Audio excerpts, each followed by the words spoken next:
21 मार्च 2023 मंगलवार का दिन था। राजस्थान के जिला अलवर के अपर जिला और सेशन कोर्ट 2 के एक फैसले का इंतजार लोग बेसब्री से कर रहे थे। कोर्ट के बाहर लोग और अंदर वकीलों के बीच ये चर्चा हो रही थी, शायद आज कोर्ट अपना फैसला सुना देगा, क्योंकि इससे पहले 20 मार्च 2023 सोमवार के दिन अदालत के अंदर एक प्रेमी जोड़े पर अपने पूरे परिवार को कत्ल करने का आरोप साबित हो चुका था और अदालत ने सजा सुनाने का फैसला सुरक्षित रख लिया था। दोपहर 12 बजे भारी पुलिस बल के बीच महिला संतोष उर्फ संध्या और उसके प्रेमी हनुमान को कोर्ट लाया गया। संतोष ने अपना पूरा चेहरा ढक रखा था, वहीं दूसरी तरफ हनुमान ने भी अपने चेहरे पर मास्क पहना हुआ था। 12:15 पर दोनों को कोर्ट रूम में लाया गया। फैसले के इंतजार में कोर्ट के अंदर 30 से ज्यादा वकील मौजूद थे। पुलिस घेरे में संतोष और हनुमान सबसे आखिर में खड़े थे। अब बस इंतजार था फैसले का। कोर्ट में एक आवाज आती है, संतोष और हनुमान को आगे बुलाया जाता है। इसके बाद एक कागज पर साइन करवाया गया। साइन करते वक्त दोनों के हाथ कांप रहे थे। जैसे ही साइन हुआ 12:18 पर कोर्ट ने अपना फैसला सुनाते हुए संतोष और हनुमान को आजीवन कारावास की सजा सुनाई। सजा सुनते ही दोनों के चेहरे सफेद हो गए। आखिर कौन था ये प्रेमी जोड़ा और इनकी क्या कहानी थी और किस प्रकार के हत्याकांड को इन्होंने अंजाम दिया, जानेंगे आज की क्राइम की एक नई वीडियो में। चलिए शुरू करते हैं।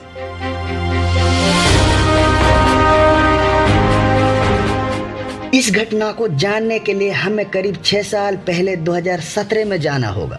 3 अक्टूबर 2017 की सुबह अलवर के शिवाजी पार्क में मकान नंबर 454 में एक औरत की रोने और चिल्लाने की तेज आवाज आ रही थी। वो कह रही थी कि मेरे पूरे परिवार को मार डाला है। जब ये आवाज आसपास के लोगों ने सुनी तो मौके पर पहुंचकर उन्होंने तुरंत पुलिस को फोन कर दिया। शिवाजी पार्क थाने की पुलिस और राजस्थान पुलिस के बड़े अधिकारी तुरंत मौके पर पहुंचे और क्राइम सीन की जांच शुरू कर दी। जांच से पता चला कि मरने वालों में 45 वर्षीय बनवारी लाल उर्फ बबली शर्मा और उसके बड़े बेटे मोहित, हैप्पी और अज्जू सहित भतीजे निक्की के रूप में पहचान हुई। सभी मृतकों का गला कटा हुआ था। पूरे शरीर पर चाकुओं से गोदने के निशान भी बने हुए थे। कमरे में खून चारों तरफ इस तरह बह रहा था कि मानो बरसात में पानी बह रहा हो। पुलिस ने तुरंत एफएसएल डॉग स्क्वाड की टीमों को सबूत इकट्ठा करने के लिए बुलाया। पुलिस ने लाशों को पोस्टमार्टम के लिए अलवर के सरकारी अस्पताल में भेज दिया।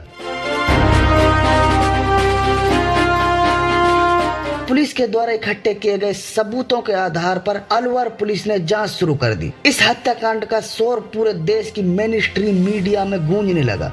लोग चारों तरफ इसी हत्याकांड की चर्चा कर रहे थे। पुलिस की शुरुआती जांच में मृतक की पत्नी संतोष ने अपने ससुराल पक्ष के लोगों पर हत्या करने का आरोप लगाया। कहा कि जमीनी विवाद को लेकर उनके जेठ और उसके परिवार के अन्य सदस्यों ने मेरे पति और मेरे बच्चों की हत्या की है, क्योंकि उनके बीच में जमीन के विवाद को लेकर हमेशा अनबन रहती थी। पुलिस ने बनवारी लाल के भाइयों और उनके परिवार के सदस्यों से पूछताछ की, पर पूछताछ के दौरान पुलिस को ऐसा कोई भी सबूत नहीं मिल सका जिसका इशारा परिवार की हत्या की ओर जाए। पुलिस के पूछने पर मृतक बनवारी लाल के परिवार वालों ने इस हत्याकांड के पीछे अपने भाई बनवारी लाल की पत्नी संतोष के ऊपर शक जताया।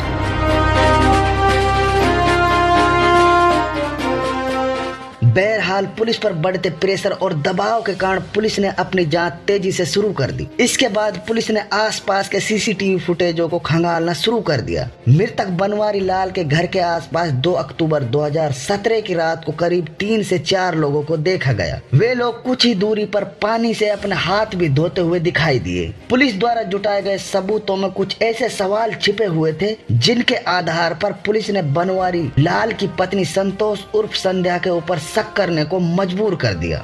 सवाल नंबर 1 ये भी था कि बनवारी लाल के परिवार द्वारा हत्याकांड का शक अपनी भाभी संध्या पर जताया जा रहा था। सवाल 1 ये भी था कि यदि हत्या लूटपाट के इरादे से की जाती तो बनवारी लाल के परिवार की आर्थिक स्थिति अच्छी नहीं थी और न ही घर से कोई कीमती सामान गायब था। सवाल 1 ये भी था कि परिवार के सदस्यों की लाश पर जिस प्रकार से हत्यारे ने चाकू से वार किया था, उसे देख के लग रहा था कि कातिल को इस परिवार से बहुत ही ज्यादा नफरत थी। कातिल ने नहीं चाहता था कि इनमें से कोई भी जिंदा बचे। इस प्रकार से पुलिस के सामने और भी न जाने कई सवाल थे जिनका जवाब अलवर पुलिस को ढूंढना था। राजस्थान पुलिस का शक परिवार के इर्द गिर्द घूम रहा था। आखिरकार मृतक बनवारी लाल की पत्नी संतोष उर्फ संध्या की मोबाइल नंबर की कॉल डिटेल निकलवाई। कॉल डिटेल में ऐसे बहुत सारे सवाल थे जिनके आधार पर पुलिस ने संतोष को गिरफ्तार कर लिया। पुलिस की पूछताछ के दौरान संतोष कह रही थी कि मैं निर्दोष हूँ। जब पुलिस ने कड़ाई से पूछताछ की तो जो कहानी सामने निकल कर आई उसने इन कहावतों को झूठा साबित कर दिया कि माँ ममता की मूरत होती है। करवा चौथ पर पत्नी अपने पति की लंबी उम्र की कामना करती है।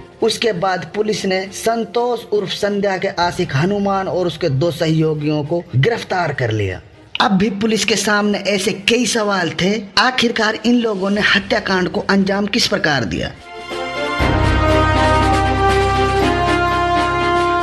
पुलिस की जांच से पता चला कि कठुमर के गांव गारू की रहने वाली ताइक्वांडो कोच संतोष शर्मा और संध्या की शादी साल 1999 में अलवर के शिवाजी पार्क में रहने वाले बनवारी लाल शर्मा से हुई थी। शादी के करीब 15 साल तक सब कुछ सही चल रहा था। दोनों के 4 बच्चे भी पैदा हुए थे। बनवारी लाल अलवर के MIM स्थित एक फैक्ट्री में ऑपरेटर का काम करता था। परिवार की आर्थिक स्थिति कमजोर थी पर संतोष लग्जरी लाइफ जीना चाहती थी। वे थोड़ा बहुत ताइक्वांडो जानती थी तो उसने अलवर में ही इसकी कोचिंग लेना शुरू कर दिया और इसके बाद वो ट्रेनर बन गई। संतोष साल 2014 में अलवर साहब जोहड़ के एक ताइक्वांडो कोच के संपर्क में आई और वहां पर बच्चों को ताइक्वांडो की ट्रेनिंग देने लगी। इस दौरान संतोष को कई बार कंपटीशन के लिए बच्चों को अलवर से बाहर ले जाना पड़ता था। एक टूर्नामेंट के दौरान उदयपुर में उसकी दोस्ती हनुमान से हुई। तब हनुमान सीकर के एक दोस्त के साथ BPED की ट्रेनिंग कर रहा था। हनुमान की शादी नहीं हुई थी पर वो संतोष से 10 साल छोटा था। दोनों की मुलाकातें हुई और धीरे धीरे दोनों में नजदीकियां बढ़ने लगी और फिर दोनों में प्यार हो गया। इस बीच हनुमान कई बार मालाखेड़ा गाजू का अलवर में अपने दोस्त कपिल के कमरे पर संतोष को ले जाया करता था। यहीं पर ये दोनों पति पत्नी के उस विश्वास और भरोसा का खून करते थे जो कभी संतोष ने बनवारी लाल के साथ फेरों के समय वादा किया था और नाजायज रिश्तों की गंदी चादर ओढ़कर अपनी सेक्स की चाहत को यहीं आकर ये दोनों पूरा करते थे। यहीं पर हत्या में शामिल कपिल और दीपक से संतोष की मुलाकात हुई। हनुमान और संतोष 2-2.5 साल तक चोरी छुपे मिलते रहे। दोनों कई बार राजस्थान के बाहर होटलों में भी मिले। इस दौरान दोनों के अफेयर के बारे में संतोष के पति बनवारी और बेटे मोहित को पता चल गई। संतोष की करतूतों को पता चलने पर पति और बेटे ने उसे रोकना टोकना शुरू कर दिया। उसे ट्रेनिंग के लिए भी बाहर जाने से रोकने लगे। इस बात से संतोष परेशान रहने लगी और उसने सारी बात हनुमान को बताई। दोनों को लगने लगा कि बनवारी और मोहित इन दोनों को मिलने नहीं देंगे। पति और बेटे द्वारा लगाए गए बंदिशों को देखकर हनुमान और संतोष उर्फ संध्या ने साल 2016 में बनवारी और मोहित के कत्ल करने की साजिश रचना शुरू कर दिया। इन दोनों को हत्या की एक ऐसी प्लानिंग करनी थी जिसमें हत्या भी हो जाए और किसी को पता भी ना चले और इनका बचाव भी हो जाए। इस प्लानिंग में गाजू का निवासी दीपक व कपिल भी शामिल थे। वहीं दूसरी तरफ बनवारी और उसके बेटे मोहित को पता ही नहीं था कि उनका मौत का काउंटडाउन 1 साल पहले ही शुरू हो गया।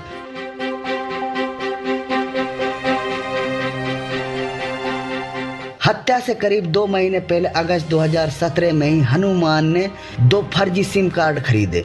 इसमें एक सिम हनुमान के पास था और दूसरा सिम संतोष के पास था। दोनों इन्हीं सिम कार्डों का इस्तेमाल करते थे ताकि किसी को उनकी प्लानिंग के बारे में पता ना चले। प्लान के मुताबिक हनुमान ने हत्या के लिए 30 सितंबर 2017 को ऑनलाइन शॉपिंग वेबसाइट से 1260 रुपए में जानवरों को काटने वाला छुरा मंगवाया। छुरा करीब 31 सेंटीमीटर लंबा और 4 सेंटीमीटर चौड़ा था। इसके अलावा शरीर को छलनी करने के लिए अलवर के केड़लगंज से चाकू खरीदे गए। पुलिस को कत्ल करने वाली जगह से कोई फिंगरप्रिंट का सुराग ना मिल सके, इसके लिए इन्होंने ग्लव्स खरीदे। इस हत्याकांड के 2 दिन पहले ही हनुमान अलवर आ गया। संतोष और हनुमान ने मिलकर रूट भी तय कर लिया कि हत्याकांड के बाद कौन कहां से और कैसे फरार होगा। इस हत्याकांड को अंजाम देने के लिए 2 अक्टूबर की रात 1 बजे का समय तय किया गया और तय किया गया कि मोहित और बनवारी की हत्या इस रात को कर दी जाएगी।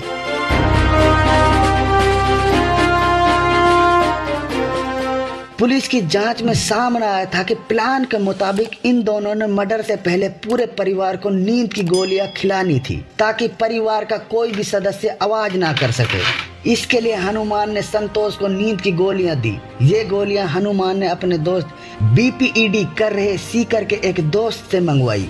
संतोष ने इन दवाओं को सिलपट्टे पर चटनी के साथ पीसना शुरू किया और फिर रायते में मिलाकर पूरे परिवार को खिला दिया। जब संतोष गोलियां पीस रही थी तो संतोष की बहन कविता ने उसे देख लिया। उससे पूछा कि ये क्या पीस रही हो, लेकिन संतोष ने उसे फटकार कर चुप करा दिया क्योंकि संतोष का परिवार पर इतना दबदबा था कि उसके सामने कोई भी बोलने की हिम्मत नहीं करता था। मर्डर वाली रात संतोष लगातार हनुमान से फोन के जरिए कांटेक्ट में थी। वे एक मिनट की अपडेट हनुमान को बता रही थी। मर्डर से पहले रात करीब 9:44 पर संतोष ने हनुमान से फोन पर बात की और बताया कि नींद की गोलियां पूरे परिवार को रायते में डालकर पिला दी हैं, वे सब सो गए हैं। इसके बाद हनुमान रात करीब 10 बजे संतोष के घर पहुंच गया, पर संतोष ने हनुमान को वापस जाने को कहा क्योंकि शिवाजी पार्क में अभी लोग घर पर जागे हुए थे। इस चहल पहल को देखते हुए संतोष ने हनुमान को रात 1 बजे आने को कहा क्योंकि उस समय तक कॉलोनी के सारे लोग सो चुके होंगे। करीब रात 1 बजे हनुमान, दीपक और कपिल संतोष के मकान पर पहुंच गए। प्लान के मुताबिक संतोष ने पहले ही घर का मेन गेट खोल रखा था। संतोष ने इशारे से हनुमान को बताया कि बनवारी लाल शर्मा और बेटा मोहित नीचे वाले कमरे में सो रहे हैं। इसके बाद शुरू हुई हैवानियत की वो कहानी जिसे सुनकर आज भी आसपास के लोगों की रूह कांप जाती है। संतोष के इशारे पर सबसे पहले हनुमान ने बनवारी लाल का गला काटा। गला कटते ही बनवारी लाल का शरीर मछली की तरह तड़पने लगा। तड़पते हुए बनवारी लाल के शरीर पर कपिल और दीपक ने चाकुओं से वार करना शुरू कर दिया और उसकी मौत हो गई। ये तो हैवानियत भरी कहानी की शुरुआत थी। इसके बाद संतोष के बेटे मोहित का नंबर था। मोहित की तबीयत खराब होने की वजह से उसने रायता नहीं पिया था। मर्डर के दौरान हुई आवाज के कारण उसकी आंख खुल गई। इससे पहले वो चारपाई से उठता, हनुमान ने उसका भी गला काट दिया। गला कटते ही मोहित जान बचाने के लिए उछल और कूद करने लगा, पर दीपक और कपिल ने उसे नीचे पटक कर चाकुओं से इतने वार किए कि जब तक उसकी जान ना निकल गई हो। पति और बेटे की आंखों के सामने हत्या हो रही थी, गला काटा जा रहा था, ये लोग तड़प रहे थे, पर संतोष ये सब कुछ सीढ़ियों पे खड़े होकर देख रही थी। उसे लग ही नहीं रहा था कि उसके पति और बेटे की बड़ी क्रूरतापूर्ण तरीके से हत्या हो रही है। बस उसकी आंखों के सामने केवल हनुमान का प्यार नजर आ रहा था और वो एक राक्षस और चुड़ैल की भांति ये सब कुछ देख रही थी। इसके बाद जैसे ही ये तीनों बनवारी और मोहित की हत्या कर बाहर निकले तो हनुमान का पैर बरामदे में सो रहे संतोष के 2 छोटे बेटे और भतीजे के ऊपर पड़ गया और वे जाग गए। हाथ में ग्लव्स पहने हुए हनुमान ने आओ देखा न ताव देखा, उन तीनों मासूम बच्चों का भी गला काट दिया और बाकी काम कपिल और दीपक ने कर दिया। इन दोनों ने उन मासूम बच्चों की छोटी छोटी लाशों पर इतने चाकुओं से वार किए कि दर्द से कराते हुए इन मासूम बच्चों ने इस दुनिया से अलविदा कह दिया और उनकी मौत हो गई।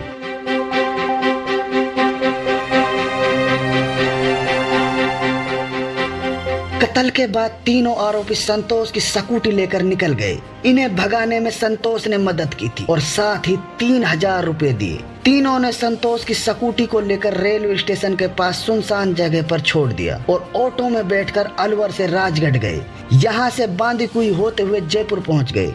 जयपुर से हनुमान उदयपुर पहुँच गया। कपिल और दीपक वापस गाजू का अपने घर आ गए। प्लान के मुताबिक मर्डर के बाद करीब 6 घंटों तक संतोष उर्फ संध्या शवों के पास बैठी रही। सुबह करीब 6 बजते ही उसने चिल्लाना शुरू कर दिया ताकि उस पर पुलिस और आसपास के लोगों का शक न हो। उसके बाद मर्डर का सारा आरोप उसने अपने ससुराल पक्ष के लोगों पर डाल दिया। संतोष और हनुमान की नजरों में ये एक फुल प्रूफ मर्डर प्लान था, लेकिन कानून की नजरों में कोई भी मर्डर प्लान फुल प्रूफ नहीं होता। इसके बाद पुलिस ने संतोष के कॉल रिकॉर्ड के आधार पर हनुमान को गिरफ्तार कर लिया। हनुमान की निशानदेही पर अलवर पुलिस ने दीपक और कपिल को भी पकड़ लिया। इसके बाद इन तीनों से पूछताछ की तो सारा घटनाक्रम सामने आया। हनुमान की गिरफ्तारी के बाद संतोष ये कहती रही कि वे बेकसूर है और हनुमान ने न जाने क्यों उसके परिवार की हत्या की। ये बात उसी से पूछ लो। इसके बाद राजस्थान पुलिस ने हनुमान के उदयपुर वाले कमरे से खून से सने कपड़े बरामद किए। हनुमान द्वारा बताए गए चाकू को पुलिस ने राजगढ़ के जंगलों से बरामद किया। वे मोबाइल भी बरामद किए जिनसे वो आपस में बात करते थे। मोबाइल नंबर और लोकेशन के आधार पर पुलिस ने इस हत्याकांड का खुलासा किया। इसके बाद अलवर पुलिस ने उस स्कूटी को भी बरामद किया जो कि हत्या के बाद हनुमान अपने साथ ले गया था। हत्या करने के बाद हनुमान और उसके साथियों ने मंडी मोड़ पहुंचकर हाथ व चाकू को पानी की टंकी पर धोया था। वारदात के दौरान संतोष की छोटी बहन कविता व संतोष का छोटा बेटा ऊपर की मंजिल में सो रहे थे। पुलिस ने अनुमान लगाया कि यदि वे भी उस दिन इस कमरे में होते तो इन्हें भी मौत के घाट उतार दिया जाता।